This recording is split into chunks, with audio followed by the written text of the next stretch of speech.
Hermanos, antes de introducirnos plenamente en la consideración de la naturaleza de la santificación, consideramos que es justo y necesario que primeramente nos detengamos a examinar las causas de esta santificación.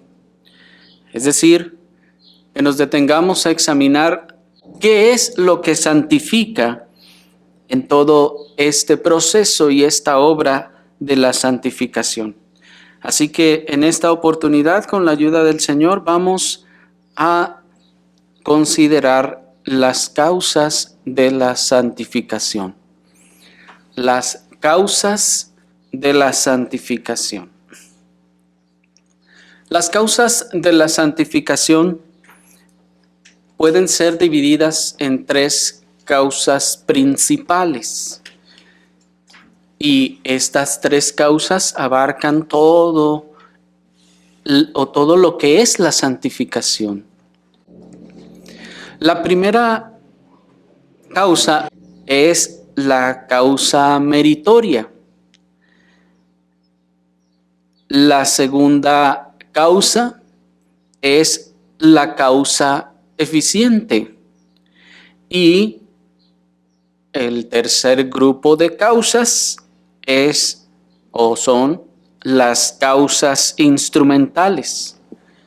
Y estos serán nuestros respectivos encabezados para el día de hoy. Vayamos a considerar primeramente entonces la causa meritoria. Y para ello les pido que me acompañen, por favor, a la carta del apóstol Pablo a los Efesios. La carta del apóstol Pablo a los Efesios en el capítulo 5, en el versículo 25 y 26. Efesios capítulo 5, versículo 25 y 26, dice la palabra del Señor.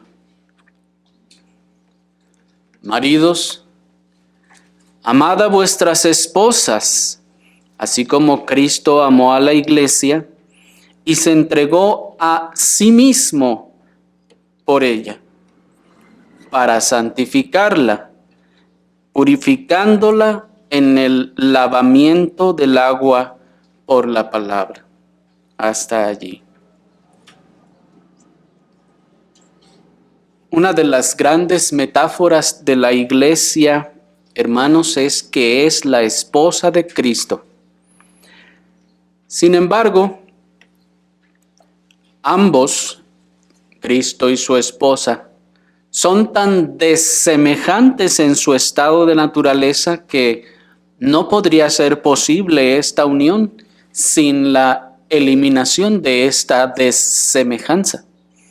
Pues si la palabra del Señor ya nos dice, no os unáis en yugo desigual con los infieles, ¿esto acaso no aplica para Cristo? En ese sentido, hermanos, si Cristo se casara con una iglesia tan semejante a Él sin operar ningún cambio en ella, esta unión no podría incluso ser posible. La iglesia, compuesta de los elegidos desde antes de la fundación del mundo, en su estado natural, es decir, no regenerado, no estaría en condiciones de ser unida a Cristo, pues Él es santo, santo, santo, pues es Dios mismo. Tal cosa sería un matrimonio repugnante para Dios. Que el Dios santo, santo, santo se uniera a un grupo de personas no regeneradas en quienes no se ha obrado esta santificación. Dios que abomina el pecado, del que están contaminados todos estos, no podría ver con buenos ojos esta unión. La contaminación del pecado es aquella propiedad, pues, por la cual todo el contaminado, se opone directamente a la santidad de Dios, por lo cual todo lo que es contaminado es y se hace aborrecible delante de Dios. Todo lo que es y está contaminado se hace aborrecible delante de Dios, por lo que esta unión en un estado natural sería imposible. Pues dice Habacuc 1:13 que él es muy puro de ojos para contemplar el mal o para mirar la iniquidad. ¿Cómo entonces podría casarse con alguien contaminado en ese sentido? La contaminación del pecado, pues, es una cosa vil y repugnante a los ojos de la santidad de Dios, como nos enseña el Salmo 5, versículo 4 y 6. Y es precisamente con respecto a su propia santidad, hermanos, que Dios da nombre, de hecho, y establece como viles, sucias y repugnantes y abominables todas las cosas que se oponen a su santidad, según el grado mismo de oposición y distancia de estas cosas con su santidad. Es decir, ¿de dónde se inventó la palabra vil? ¿De dónde surgió la palabra sucio? ¿De dónde surgió la palabra repugnante o abominable? Todo esto surgió, hermanos, de la base de la propia santidad de Dios. Todo lo que es contrastado o opuesto a esta santidad, entonces adquiere estos nombres y estas calificaciones ¿en base a qué? En base a la base de la santidad de Dios. De manera entonces que es esta santidad lo que le da nombre a la vileza, le da nombre a la suciedad y le da nombre a la repugnancia. En la medida que esta oposición o esta desemejanza de la santidad de Dios se va manifestando, entonces tal cosa se convierte en sucia o tal cosa se convierte ahora en vil, tal cosa se convierte en algo repugnante mientras va avanzando y se va separando más de la santidad de Dios, se va convirtiendo entonces en algo cada vez más abominable a la santidad de Dios. Es todo esto abominable para Él porque Él es infinitamente puro y santo en su propia naturaleza. Y Cristo, siendo Dios santo, santo, santo, detesta, aborrece y se aparta del pecado como de una cosa repugnante, por lo que nunca podría tomar para sí una esposa en esa condición de vileza e inmundicia. ¿Qué hace entonces? Nuestro texto nos responde, se entregó a sí mismo por ella para santificarla, purificándola en el lavamiento del agua por la palabra. El Señor pues no va a tomar una esposa así, que está sucia, vil e inmunda. No, Él va a tomar una esposa que es santa. Pero ¿cómo se va a santificar esa esposa si está en un estado caído y está incapacitada totalmente de limpiarse a sí misma?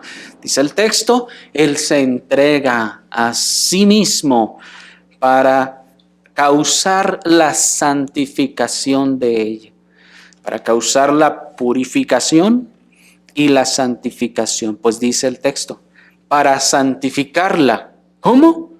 Purificándola en el lavamiento del agua por la palabra. De manera entonces que observen cómo el sacrificio expiatorio de Cristo, en el que Él se entregó para dar plena satisfacción por la mancha del pecado de su esposa, se constituye entonces, hermanos, en la primera causa meritoria de la santificación.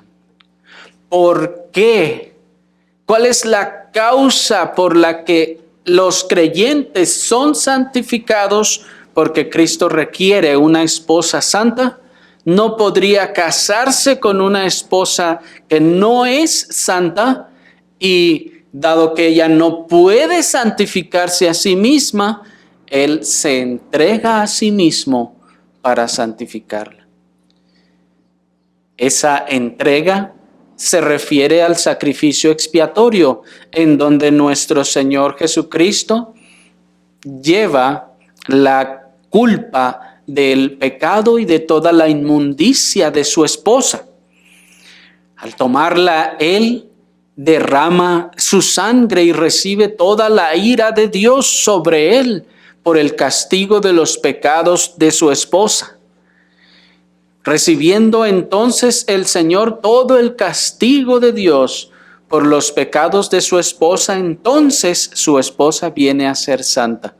Vamos a ver un poco más en la próxima ocasión. Pero por eso nos dice el texto que Él se entregó a sí mismo por nosotros para redimirnos de toda iniquidad y purificar para sí un pueblo propio, celoso de buenas obras, dice Tito 2:14. De manera entonces que nuestro Señor se entregó a sí mismo para, noten, redimirnos o comprarnos, purificarnos, limpiarnos de toda iniquidad, para purificar para sí mismo, un pueblo celoso de buenas obras. Es entonces de manera meritoria la sangre de Jesucristo la que nos limpia de todo pecado, dice Primera de Juan 1:7. La sangre de Jesucristo nos limpia de todo pecado. No significa, hermanos, que en un sentido literal esta sangre limpia a los creyentes. No, esto es una figura que vamos a ver más adelante respecto a la obra de Cristo. Esa sangre que el Señor derramó para el perdón de los pecados de su pueblo es el acto meritorio que hace que la iglesia entonces sea purificada, perdonada, lavada de la culpa de la inmundicia de su pecado. Por lo tanto, esta es la mancha, la suciedad, la contaminación del pecado que se elimina en nuestra santificación. Esa desemejanza perversa que hay en el pecado y en el pecador respecto a la santidad de Dios. Necesita el Señor una esposa santa, y que va a hacer a través de su sangre elimina entonces la mancha de su esposa, elimina la suciedad y la contaminación que le hace a su esposa desemejante. Ese, vamos a ver, es uno de los actos o de los efectos en la santificación. En ese sentido, como vimos en la ocasión anterior, la santidad entonces es la imagen de Dios en nosotros. Y todo lo que es contrario a la imagen de Dios es bajo, es vil, es indigno y es también irreconciliable con Dios. Dice en ese sentido el pastor puritano John Owen: cuando la iglesia está ataviada o adornada con sus gracias, las gracias de Dios, se afirma que es bella y atractiva.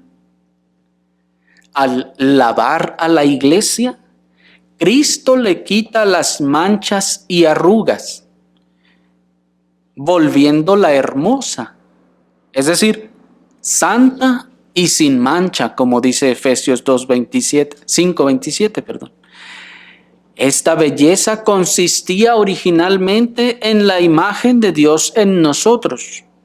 Contenía todo el orden, la armonía, escuchen, y la simetría de nuestras naturalezas en todas sus facultades y acciones con respecto a Dios y a nuestro fin supremo.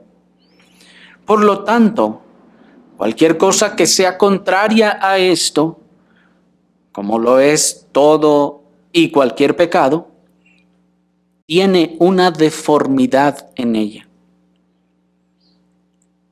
o trae manchas y arrugas sobre el alma.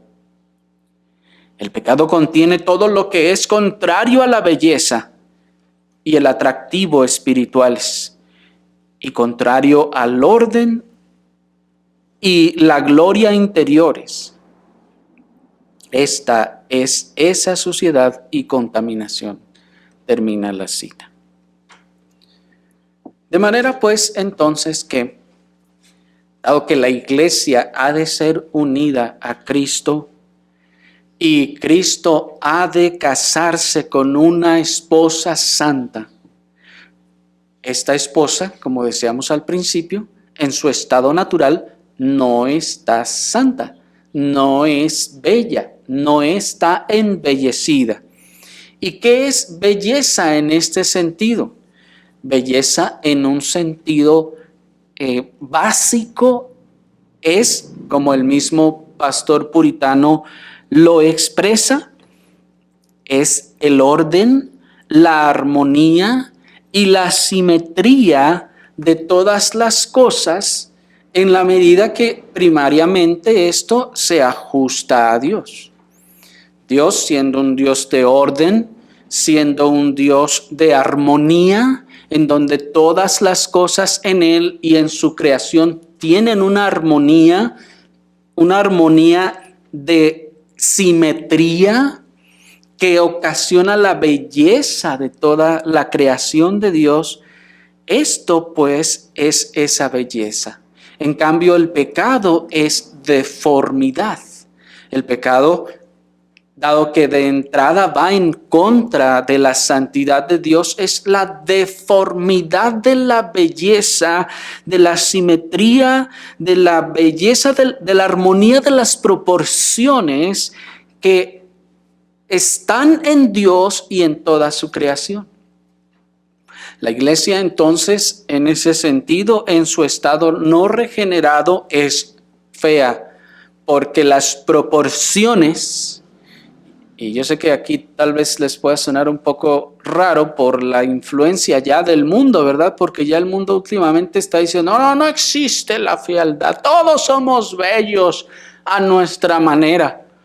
No, eso no es lo que dice la Escritura, hermanos. Hoy en día el mundo ya quiere eliminar la distancia entre la belleza y la fealdad. Sin embargo, hermanos, existe. Y esta desemejanza es la distancia entre la perfección de la simetría de lo que Dios ha creado y la deformidad que el pecado ha producido. Piénsenlo y de manera muy básica, hermanos, un monstruo, ¿qué es? Sino un ser cuyas proporciones se han deformado en un grado que se ve espeluznante o grotesco. ¿No es así? Y esto era lo que se veía en las primeras películas de terror. Por ejemplo, se veían personajes que simplemente se les deformara algo en el rostro de manera prominente y eso causa una impresión y causa un cierto temor y un cierto miedo. Esto para demostrar entonces que la deformidad es en ese sentido lo opuesto a la simetría, a lo que está establecido. Hoy en día, repito, el mundo dice, no es que los valores o los parámetros establecidos de antes, eso no es lo que sería belleza, esos son los parámetros que alguien puso y etcétera. Hoy en día se quieren deshacer de esos parámetros y decir, no, no hay parámetros para la belleza, no existen, cualquier cosa es bella. No, esto no es así. El pecado deforma. Y deforma aún, hermanos, si hemos dicho y hemos visto que el pecado afectó a nuestra alma, en ese sentido deformó nuestras facultades, lo hemos estado viendo. ¿Me explico? En comparación de esta gloria y naturaleza, son deformes, hermanos, y son feas entonces, porque Dios es la base de toda belleza y perfección. Esa santidad de Dios, esa simetría que dice, esa armonía y orden que dice el puritano, que son la santidad de Dios, son entonces el parámetro base de lo que es bueno, de lo que es hermoso y de lo que es bello. Todo lo que se aparta de eso, en la medida en la que se aparta, entre más se aparta, entonces es más feo y más grotesco. Así la iglesia entonces en su estado natural. Pero les decía pues que si el pecado afectó nuestras facultades también y reconocemos que afectó también nuestros cuerpos, hermanos, en base a la muerte también debemos reconocer que el pecado también tiene ese efecto en nosotros. La iglesia entonces debe ser limpiada para que pueda casarse con Cristo, para que pueda unirse a Cristo. Por lo tanto, entonces, Cristo tiene que lavar a su iglesia, quitar las manchas y arrugas de ella, todas las deformidades del pecado, para volverla hermosa, esto es, santa y sin mancha delante de Él. Y esta belleza, como hemos dicho, consiste en el patrón. ¿Cuál es el patrón? La imagen de Dios. La imagen de Dios es el patrón de la belleza en la santidad y en todas las formas que pueda existir. Y todo lo que se aparte de él, de ese patrón, es entonces deformidad y fealdad y pecado, repugnancia. De manera entonces que el Señor viene a limpiar todas esas manchas, todas esas arrugas y a purificar a su esposa, a asemejarla a Cristo para fin de que pueda entonces unirse con Él. Esta es la razón por la que entonces debemos ser lavados, debemos ser purificados, debemos ser santificados antes que podamos ser aceptados por Dios o ser lavados para disfrutar de Él. Pues también nos dice Apocalipsis 1:5 que nos amó y nos lavó de nuestros pecados con su propia sangre. Pues la sangre de Cristo purifica nuestra conciencia de obras muertas para servir al Dios vivo. Y esta es la razón, hermanos, entonces por lo que la unión de Cristo con la iglesia se llevará a cabo de manera completa, de manera total y plena, una vez que la iglesia haya sido completamente santificada y hecha a la imagen de Dios. Pero el cómo lo veremos más adelante cuando consideremos entonces la naturaleza de la santificación. Por ahora pasemos, hermanos, a nuestro segundo encabezado, la segunda causa, que es la causa eficiente. La Escritura nos enseña, hermanos, que es el Espíritu Santo la principal causa eficiente de la santificación. Es el Espíritu Santo la principal causa eficiente de la santificación. Y esto lo hace por medio de, primeramente, dos figuras. la figura de la purificación o santificación por el lavamiento del agua y la purificación o santificación por medio del fuego. ¿Cómo el Espíritu Santo entonces se convierte en la causa eficiente? A través de la purificación y santificación por el lavamiento del agua. Esa es una figura, una forma en la que se nos expresa. Y la segunda forma en la que se nos expresa es la purificación o santificación por medio del fuego. Veamos la primera. Acompáñenme a Ezequiel capítulo 36, versículo 25. Dice la Escritura en Ezequiel 36, 25. Y rociaré sobre vosotros agua limpia, y seréis limpios de todas vuestras inmundicias, y de todos vuestros ídolos os limpiaré.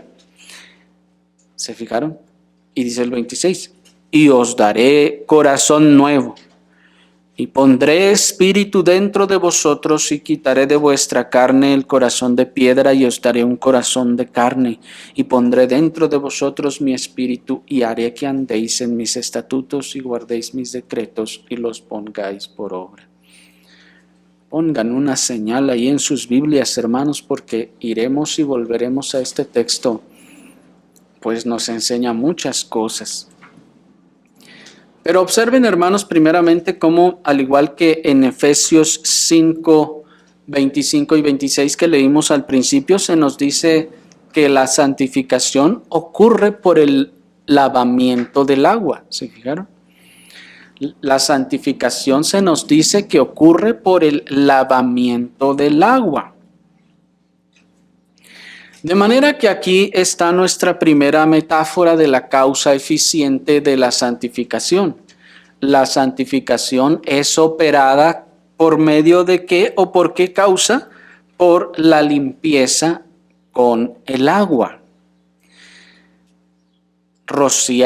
El rociar agua limpia sobre los creyentes, aquí representa la comunicación del Espíritu a ellos para el fin para el que es enviado.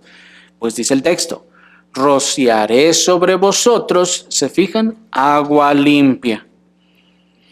Cuando se nos dice que el Espíritu será rociado como agua limpia, se nos está expresando la comunicación del Espíritu, las operaciones del Espíritu Santo para el fin para el que ha sido enviado, que en este caso ya se nos dice limpieza, para que sean limpiados de vuestras inmundicias. También ya hemos visto en otra ocasión anterior por qué se le llama agua o por qué se compara con el agua, para que no pensemos como otras congregaciones que piensan que este es el texto que justifica o enseña que el bautismo en agua salva. Pues muchas personas dicen eso. No, es que el bautismo en agua sí salva. ¿Por qué? ¿Cómo? Es que ahí dice, rociaré sobre vosotros agua limpia y seréis limpios. Hermanos, hay que tener muy poco discernimiento para pensar que este versículo nos está hablando de manera literal. Pues miren cómo dice después, y seréis limpios de todas vuestras inmundicias. Y miren, y de todos vuestros ídolos os limpiaré. O sea que también le podemos echar agua al ídolo, podemos bautizar al ídolo y queda limpio. Noten que no tiene razón de ser esta interpretación de que se diga que es el bautismo lo que limpia. Además de que noten cómo el versículo 27 expresa claramente que se refiere al Espíritu de Dios, a que esta agua es el Espíritu de Dios, pues dice, y pondré dentro de vosotros mi espíritu, y haré que andéis en mis estatutos y guardéis mis decretos y los pongáis por obra. Observen cómo el Espíritu Santo entonces es la condición indispensable para la santificación. El Espíritu Santo, la comunicación del Espíritu Santo es la condición indispensable para la santificación. El hombre no puede santificarse a sí mismo. El hombre no puede llegar a la santificación ni experimentarla por sí mismo si el Espíritu Santo no le es comunicado.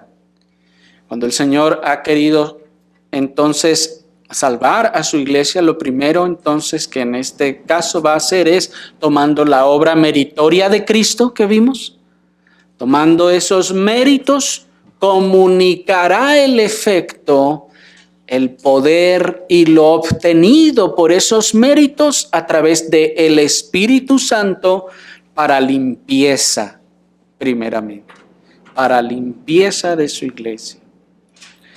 Ahora noten cómo la purificación es la primera operación del Espíritu Santo en la santificación real interna. Cuando el Señor va a santificar, lo primero que va a hacer es purificar. Por esta razón decíamos que estamos por entrar a la naturaleza de la santificación y aquí estamos ya esbozando algunos de los conceptos de la naturaleza de la santificación. Es decir, la santificación no es un rayo que llega a los creyentes de una sola vez y por una sola acción los santifica.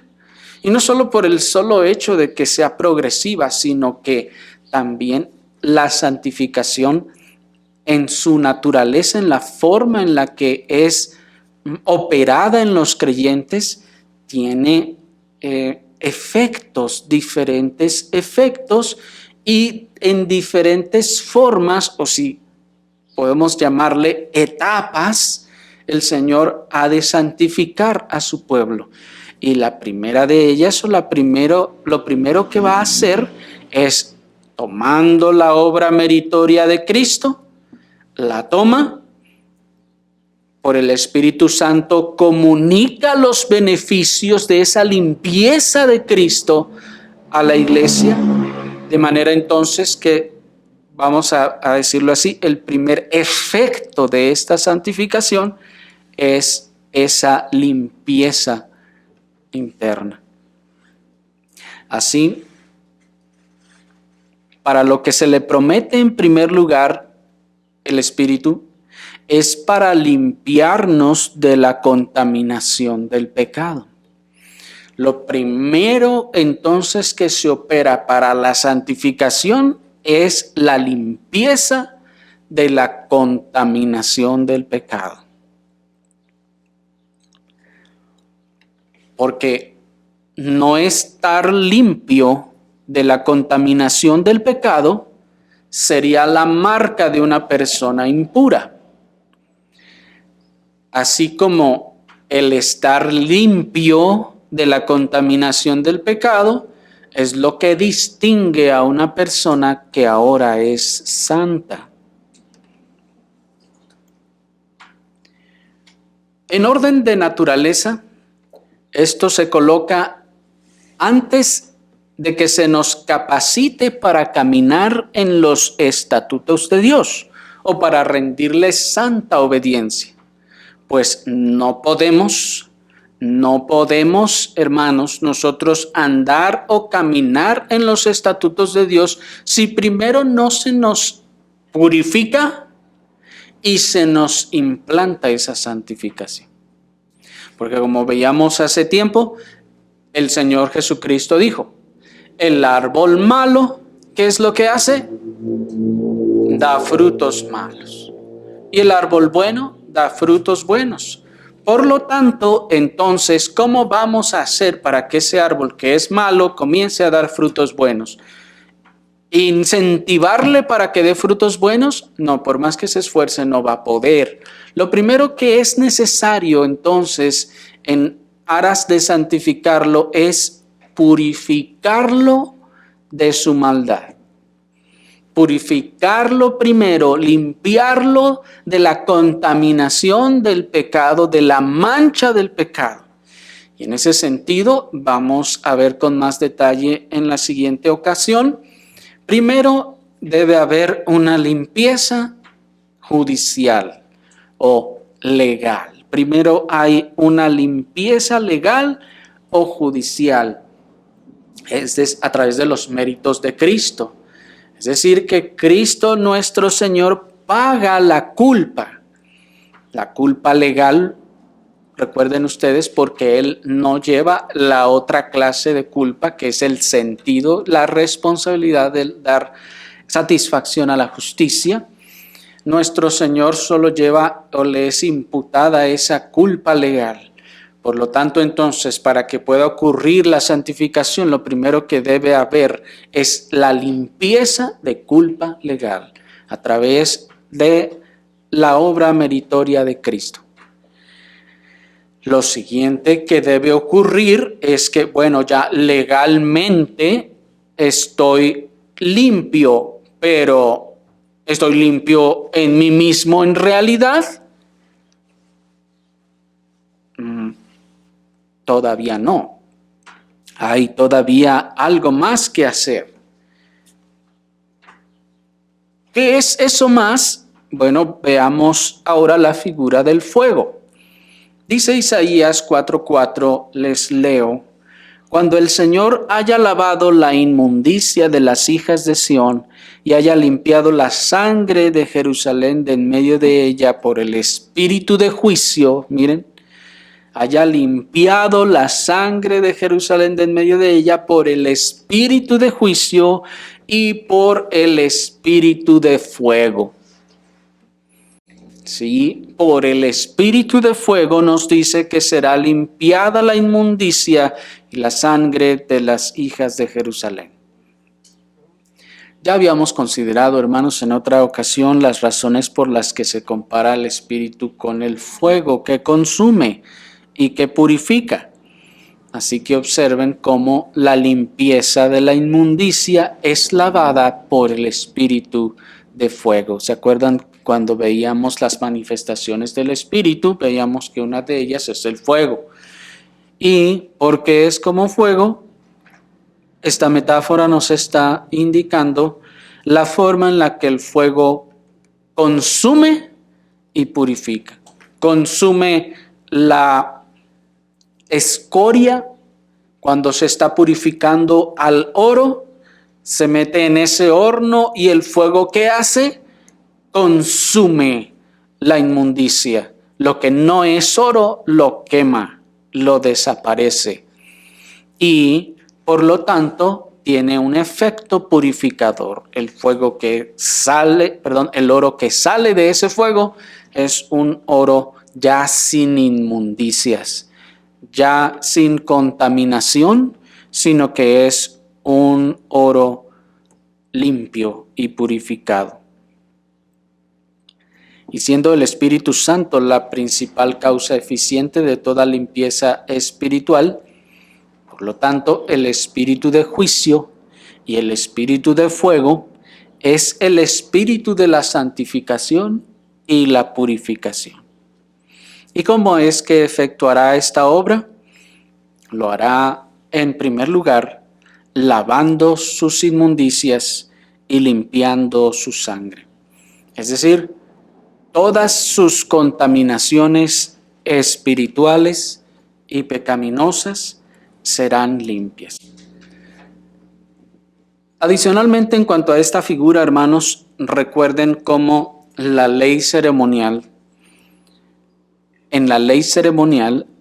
los medios por los que estas inmundicias eran purificadas y limpiadas eran precisamente por medio del fuego y por medio del agua.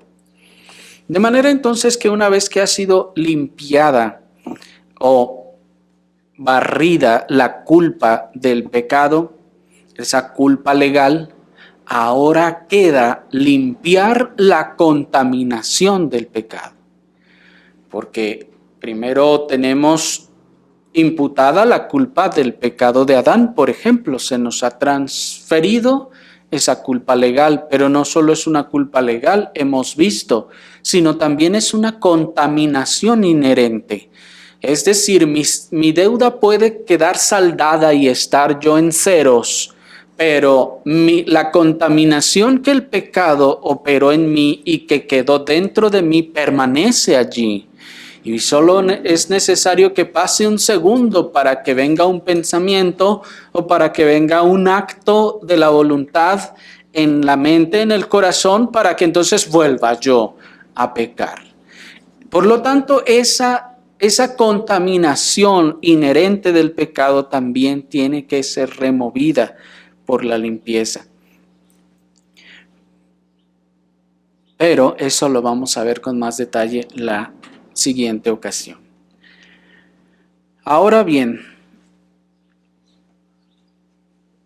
¿qué es la expiación de Cristo la causa meritoria y el Espíritu Santo la causa eficiente de esta santificación? Se comprueba en 1 Corintios 6:11.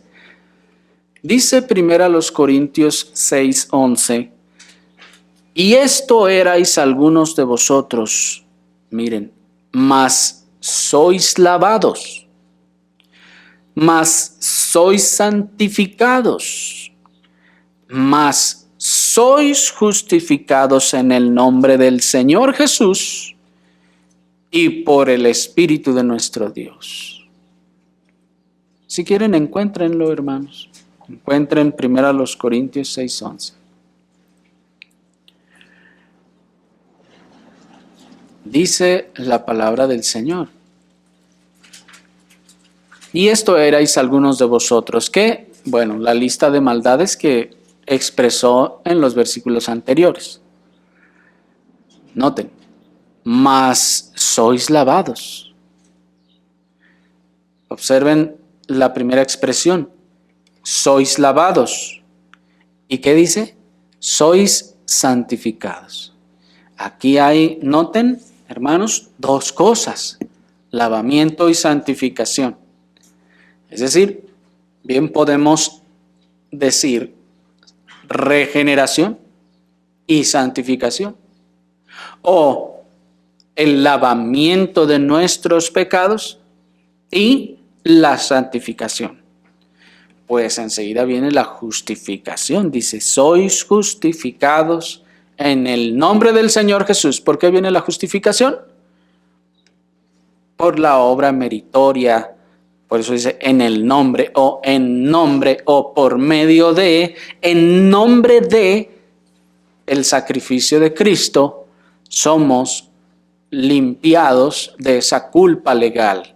Ese sacrificio entonces nos limpia de esa culpa legal, noten, pero también hay un lavamiento y también hay una santificación. ¿Se fijan? Observen entonces cómo la obra de lavamiento y santificación son asignadas a la expiación de Cristo como causa meritoria. Y noten, dice, y por el Espíritu de nuestro Dios. ¿Se fijan? Ahí está Cristo en su obra expiatoria y el Espíritu Santo también.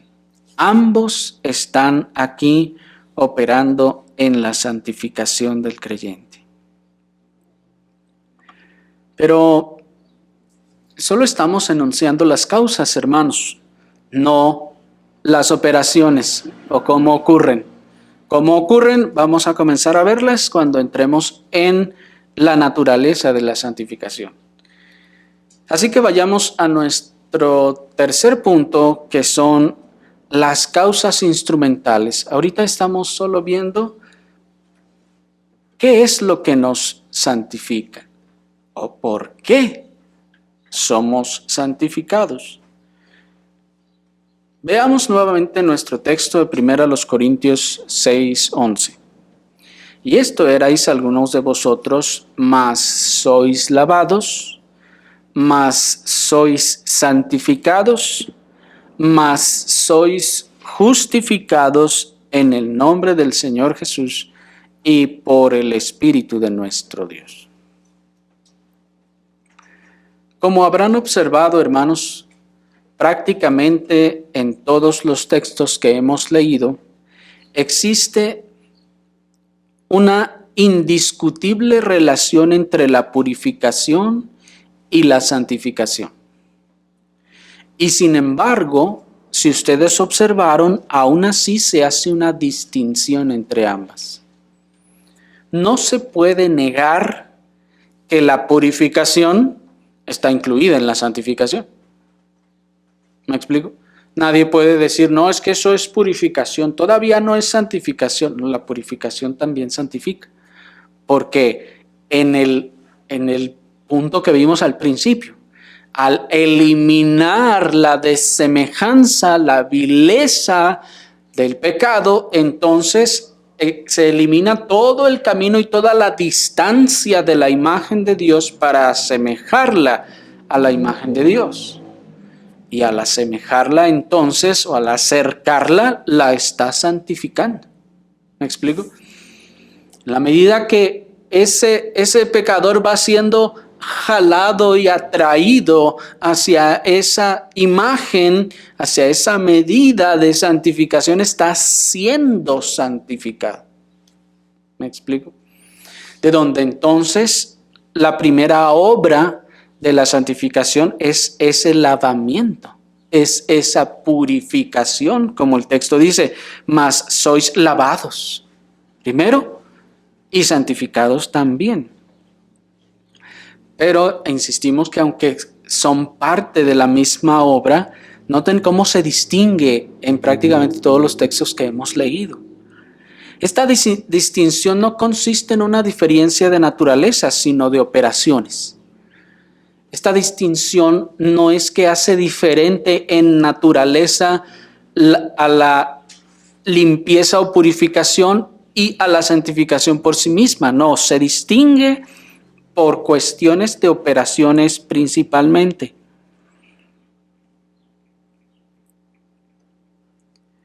Y vamos a distinguir esta diferencia a medida que vayamos descubriendo la naturaleza de la santificación. Pero por ahora solo destacaremos que hay una distinción de causas. Mientras que la purificación, como decíamos, o lavamiento, encuentra su causa en la operación del Espíritu Santo en el creyente, la santificación como obra progresiva es operada por los medios instrumentales. Es decir, el lavamiento y la purificación encuentra su obra y causa inmediata en la operación inmediata del Espíritu Santo. Recuerden ustedes, cuando en teología hablamos de inmediato, no se refiere a ahorita ya. Inmediato no significa ya ahorita. No, inmediato significa sin medios. ¿Se acuerdan? Bueno. De manera que cuando se dice una obra inmediata, no se está diciendo que es ya ahorita, no. Que no tiene medios, sino que es obrada directamente, sin intervención de nada. Estas causas instrumentales, entonces, de las que hablamos en nuestro punto, se dividen en dos clases.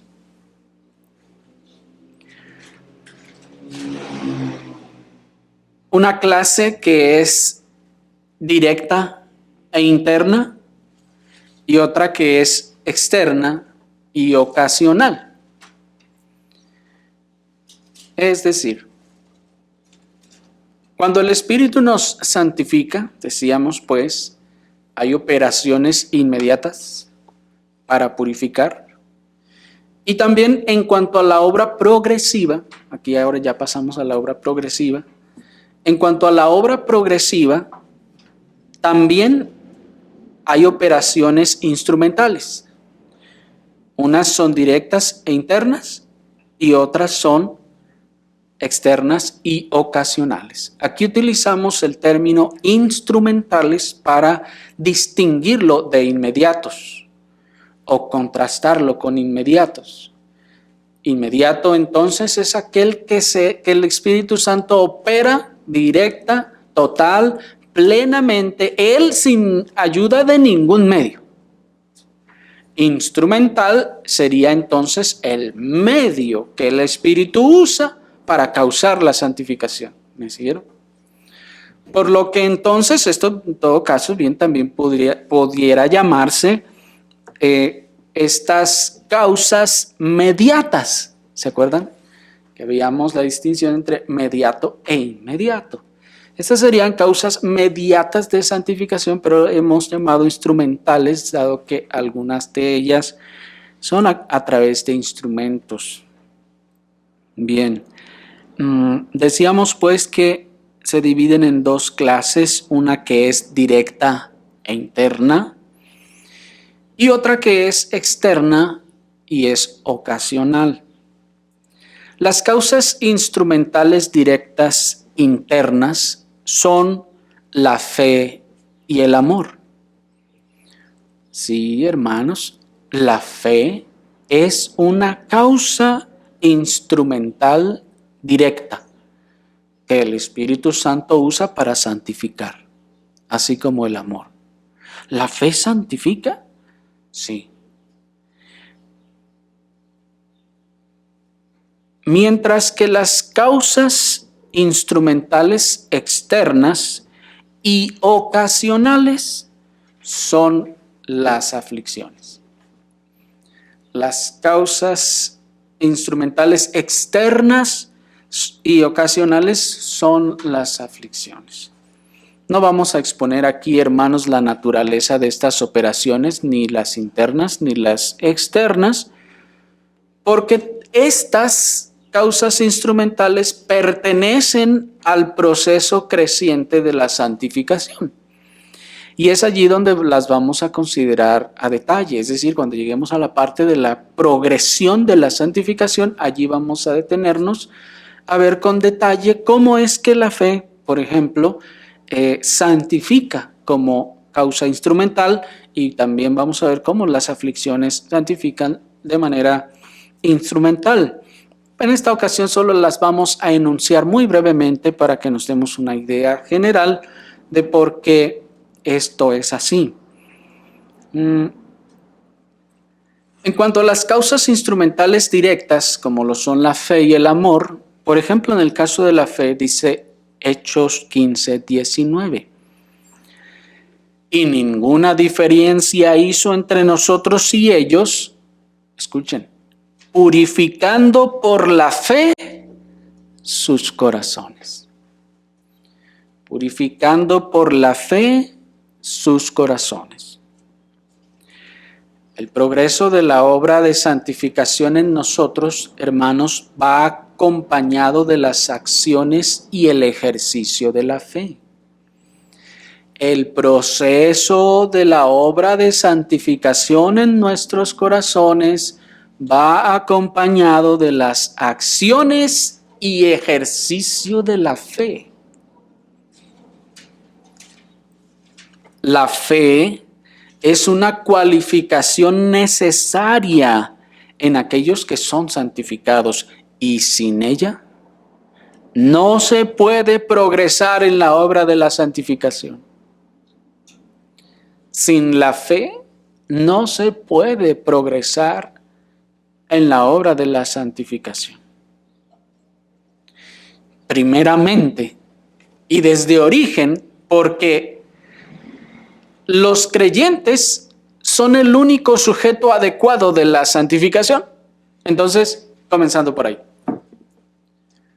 Los creyentes, o sea, los que tienen fe, son el único sujeto adecuado de la santificación para empezar, de entrada.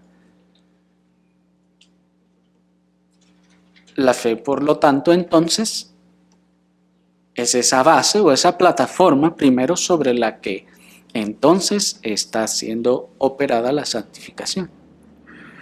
Además, en el ejercicio y progreso de la santificación es necesaria la fe.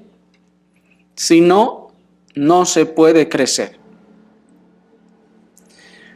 De modo que la fe es la causa instrumental de nuestra santificación, de modo que donde no hay fe, no puede obrarse en nosotros esa santificación. Es decir, vamos a ver algunas causas instrumentales. Por ejemplo, la que sigue en cuanto a las causas instrumentales externas. Y se nos van a exponer estas cosas. Miren, hermanos, el Señor nos va a santificar por este medio. Pero si uno se queda, ¿qué será? No, a mí se me hace que ese versículo se refería a otra cosa. Para mí que esto lo están llevando a otro punto. ¿Ustedes creen que así va a poder ser santificado usted? No, así no puede santificarse. Lo que usted no cree, de lo que se expone, no puede operar en su corazón. Y por eso es la razón por la que muchas veces, muchos otros hermanos, después de haber sido expuestos a la misma predicación, saldrán gozosos y experimentando en sus corazones el gozo, el deleite de la operación del Espíritu Santo, llevándoles a cualquiera de las operaciones por las cuales se dio la palabra. ¿Pero por qué? Porque usted no la creyó, la puso en duda, dejó que los obstáculos de su conciencia escrupulosa se apoderaran de su mente y el escrúpulo de su conciencia se convirtió en un obstáculo para la fe. Luego, entonces, la fe no pudo ejercitarse, no pudo ejercerse, y si la fe no puede ejercerse, entonces la operación no puede darse. ¿Sí me explico? Es indispensable la fe como causa instrumental de la santificación. Es decir, yo tengo que creer que esto es así. Pero si albergo dudas e insisto en la conciencia escrupulosa, hermanos, porque es la que más le encanta ir de manera innecesaria a preguntar a la carnicería si esa carne fue sacrificada al ídolo o no. Eso es lo que hace la conciencia escrupulosa. Y el apóstol dice, no, espérame, es que, ¿se acuerdan que dice el apóstol? No, cuando vayas a la carnicería, cuida tu conciencia. ¿Y cómo la voy a cuidar? Pues no andes preguntando si esa carne fue sacrificada a los ídolos. Porque si el que te está dando la carne no sabe y te dice, pues no sé, pues yo ahí le veo una rayita media extraña, pero no sé. Con esa sola rayita se va a cargar tu conciencia escrupulosa y ya no vas a poder hacer nada. Ese es el poder y el daño, el defecto de la conciencia escrupulosa. Una sola rayita rara ahí en el bistec lo va a hacer que no se la coma. ¿Se fijan, hermanos? Por eso tenemos que tener mucho cuidado. Sobre todo si vemos que en nosotros hay una conciencia escrupulosa, tenemos que echarla afuera, mortificarla, porque ya vimos que la conciencia escrupulosa es mala. No es buena, es mala. Esa conciencia bien puede entonces llevarnos a dudar de cualquier cosa. Es ciertamente responsabilidad del predicador esgrimir todos los argumentos y atar todas las doctrinas a todos los fundamentos bíblicos para que a usted no le quede ninguna duda de que eso es correcto y eso es bíblico. Pero si después de que el predicador se ha esforzado en explicar por todos los medios posibles y demostrarlo por la escritura y por la razón que esto es así, y usted aún así dice, pues sí, pero no sé, eso ya le obstaculizó la fe. Ya no puede ejercerse la fe, hermanos. La conciencia escrupulosa es el gran enemigo de la fe en ese sentido. Y si no hay fe, entonces esa gracia operante no puede operar. Se le cerró la puerta de la fe y no puede entrar. Y no opera.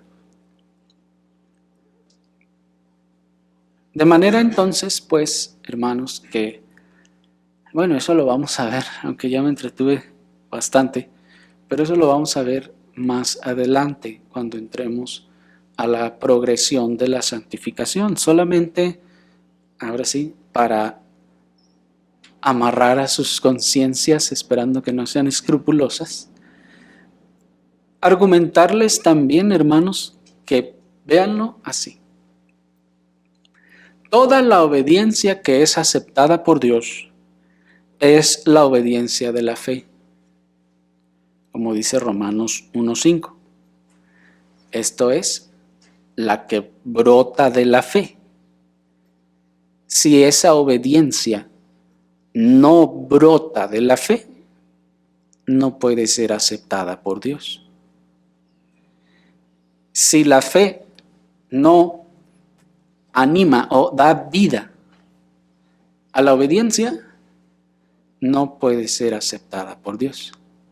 Pues dice la Escritura que sin fe es imposible agradar a Dios. Por lo tanto, entonces, hermanos, es necesario creer para que pueda haber fe. Yo no puedo creer, es por lo que no ocurre nada. Cuando hemos expresado respecto a las promesas, por ejemplo, del culto público, si yo no creí eso, si yo no creí que de verdad es una promesa de Dios, y yo todavía digo, pues se oye bonito, pero pues no sé, sí, pues tal vez sí sea, no sé, nunca me ha pasado. Entonces, ¿sí me explico? Va a venir al culto público y va a salir igual. Esa promesa, como no se ejerció la fe, no puede ser devengada, no puede ser recogida, no puede ser cobrada, válgame la expresión. Porque es como cuando a usted le dan un cheque y le dicen, te regalo este cheque de 10 millones de pesos, ve y cóbralo al banco que quieras. Y ahí va a aplicar la fe, en un sentido figurado. ¿Tiene usted fe? Lo va a ir y lo va a cobrar. Pero si empieza, no, ¿quién va a regalar 10 millones de pesos? No, para mí que esto es una trampa. No, yo creo que esto es por esto. No, que aquí, que allá. No va a ir y no va a cobrar. ¿Sí o no? Pero el que creyó, toma el cheque, va y cobra y se lo dan. Pero usted dése cuenta de que no tiene fe. Si en este momento usted está pensando, pero ¿qué tal que lo agarraron ahí en el banco la policía porque el cheque era falso?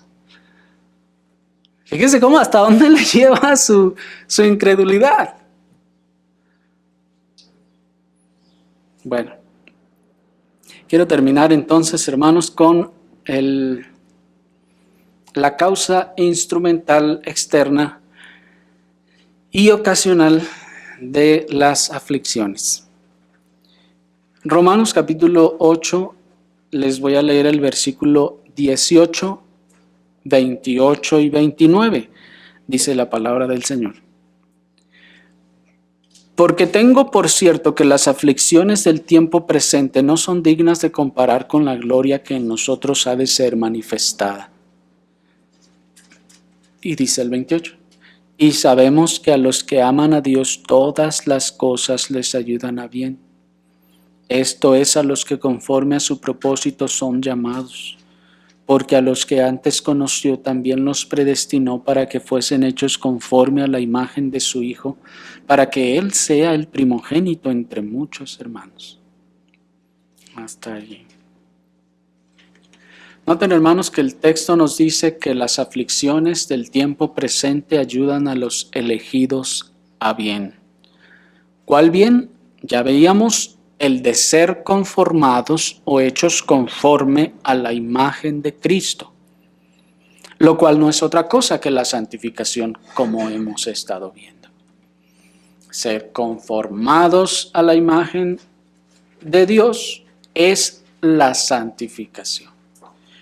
¿Y qué es lo que causa la santificación? Nos dice el texto: tengo por cierto que las aflicciones presentes o del tiempo presente no son dignas de comparar con la gloria que en nosotros ha de ser manifestada.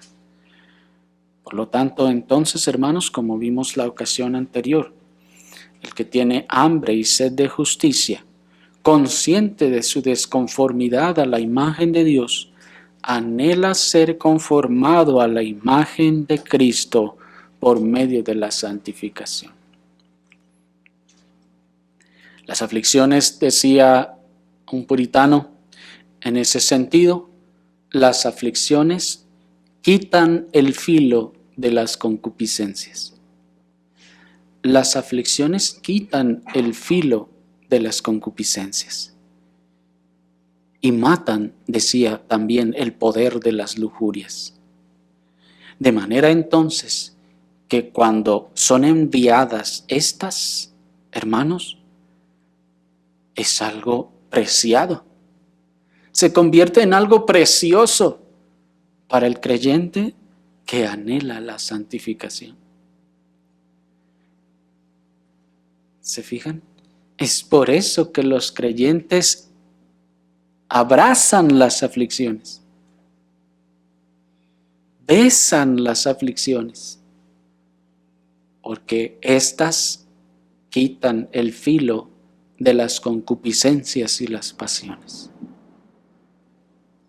Esto es, le santifican. Hasta ahí vamos a terminar, hermanos, por el momento. Oremos al Señor.